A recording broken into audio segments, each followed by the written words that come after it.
नमस्कार दोस्तों, स्वागत है आप सभी लोग का हमारे चैनल में। आज हम आप सभी लोगों को इस वीडियो में बताएंगे कि अक्सर ट्रेन के चलते समय कहीं कहीं जगह पर ड्राइवर अपने आप ट्रेन में ब्रेक क्यों लगा देते हैं या फिर ट्रेन की स्पीड कम क्यों कर देते हैं, या फिर ऐसा भी कहीं कहीं आता है कि वो जो ड्राइवर होते हैं वो गाड़ी बिल्कुल खड़ी कर देते हैं या फिर बहुत धीमे धीमे गाड़ी लेकर जाते हैं। तो इन सब के पीछे क्या कारण है, इन सभी के बारे में आप सभी लोगों को आज इस वीडियो में डिटेल से बताया जाएगा। तो सबसे पहली बात मैं आपको बता दूं कि इंडियन रेलवे में जो गाड़ियां चलती हैं, जो ट्रेनें चलती हैं, वो सिग्नलिंग पे चलती हैं।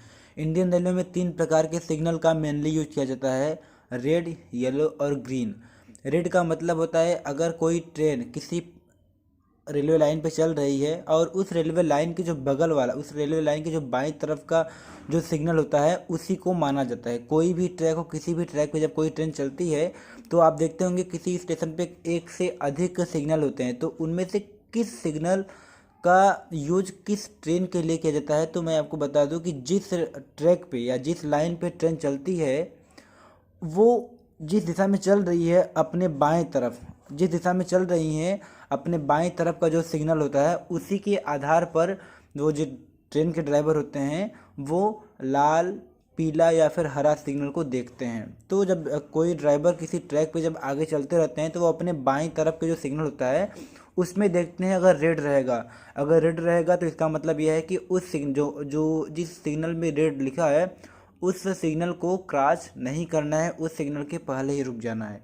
अगर उसी सिग्नल में येलो दिखता है तो ड्राइवर को गाड़ी धीमे धीमे आगे ले जाना है, वो सिग्नल को क्रॉस भी करते हुए आगे आगे भी ले जाएंगे, आगे भी लेते जाते चले जाएंगे। जब अगर येलो रहेगा तो हो सकता है येलो के बाद आगे रेड हो जाए तो धीमे धीमे जाते जाते जाते जाते रेड के पास रोक देंगे, या फिर हो सकता है येलो के बाद वाला सिग्नल हरा हो तो धीमे धीमे जाते जाते फिर अगर हरा देखेंगे तो फिर स्पीड पकड़ लेंगे। और तीसरा होता है हरा सिग्नल। अगर हरा सिग्नल है तो वो ड्राइवर अपनी फुल स्पीड में गाड़ी को ले जाते हैं। मेनली इन्हीं तीनों सिग्नल का प्रयोग किया जाता है। लेकिन कभी कभार क्या होता है कि जो आप देखते होंगे रेलवे स्टेशन पे या फिर रेलवे लाइनों पे आप देखे होंगे जो बड़े बड़े जो पोल गड़े होते हैं, जो खंभे जो गड़े होते हैं, उन खंभों पर तमाम प्रकार के संख्या लिखे होते हैं, जैसे कि 226/8 या फिर 294/2।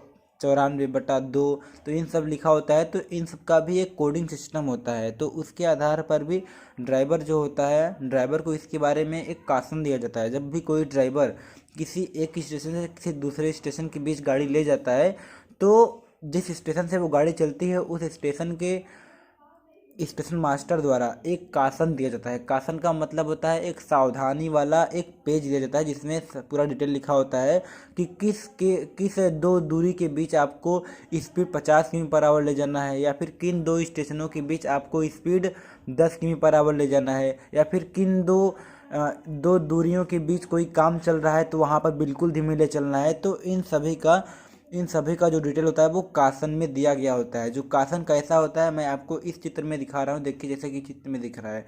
तो एक जब जैसे अगर मान लीजिए कोई ट्रेन अगर किसी जिस स्टेशन से चलती है और किसी डेस्टिनेशन पे जाएगी तो जो ओरिजिनेटिंग स्टेशन होता है, जब वहाँ से ट्रेन चलती है तो वहाँ के जो स्टेशन मास्टर होते हैं वो एक कासन देते हैं। वो एक कासन जो देंगे, एक ड्राइवर को देंगे, एक गार्ड को देंगे। और ड्राइवर और गार्ड की सामूहिक जिम्मेदारी होती है कि वो उस कासन के हिसाब से आगे जहाँ भी कहीं कोई चीज़ कासन में मेंशन किया गया है तो ये ड्राइवर और गार्ड की सामूहिक जिम्मेदारी होती है कि वो जब ट्रेन ले जाते हैं तो उस कासन के हिसाब से जहाँ जहाँ पर स्पीड कम करना है या तेज़ करना है या रोकना है उस कासन के हिसाब से करेंगे। इसके सिवाय जो सिग्नलिंग का जो प्रयोग होता है, जो लाल हो, पीला हो और हरा हो, तो उन सब के हिसाब से भी ट्रेनों को चलाया जाता है। और जब आप कभी देखते होंगे जब बड़े स्टेशन पे जब आपको ट्रेन रुकना होता है तो वो पहले ही आउटर पे खड़ी कर देते हैं। तो आउटर पे क्यों खड़ी करते हैं? आउटर पे खड़ी करने का मतलब ये होता है कि आगे उस रेलवे स्टेशन पर कोई प्लेटफार्म नहीं खाली है या फिर कोई लाइन नहीं क्लियर है। इसी वजह से उस ट्रेन को आउटर पर ही खड़ा कर दिया जाता है।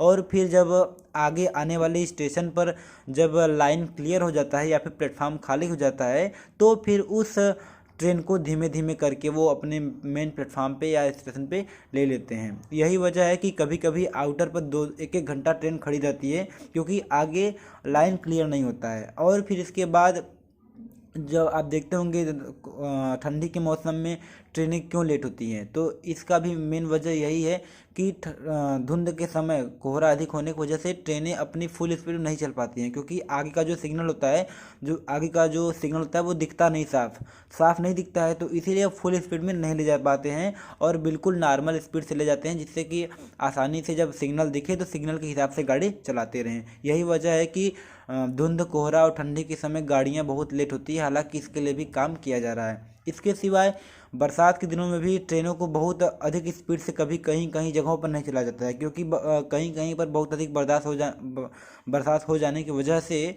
जो ट्रैक होता है, ट्रैक का जो एक प्रकार से जो मजबूती होती है वो कुछ कमज़ोर हो जाती है, तो वहाँ पर मेंटेनेंस वाला कार्य होता रहता है, फिर मेंटेनेंस का कार्य करना पड़ता है। इसीलिए उस ट्रेन को एक नॉर्मल स्पीड से लिया जाता है, जिससे कि ट्रेन क्षतिग्रस्त न हो, ट्रेन दुर्घटनाग्रस्त न हो, क्योंकि इंडियन रेलवे मेनली पब्लिक की सेफ्टी के लिए सब काम करती है। और पब्लिक को लगता है कि ये इंडियन रेलवे इतना देर क्यों करती है। ये बात सही है, ये कमियां तो हैं इंडियन रेलवे में, लेकिन पब्लिक सेफ्टी भी बहुत ज़रूरी है। इसी सेफ्टी को ध्यान में रखते हुए कभी कभी ट्रेनें बहुत लेट भी हो जाती हैं।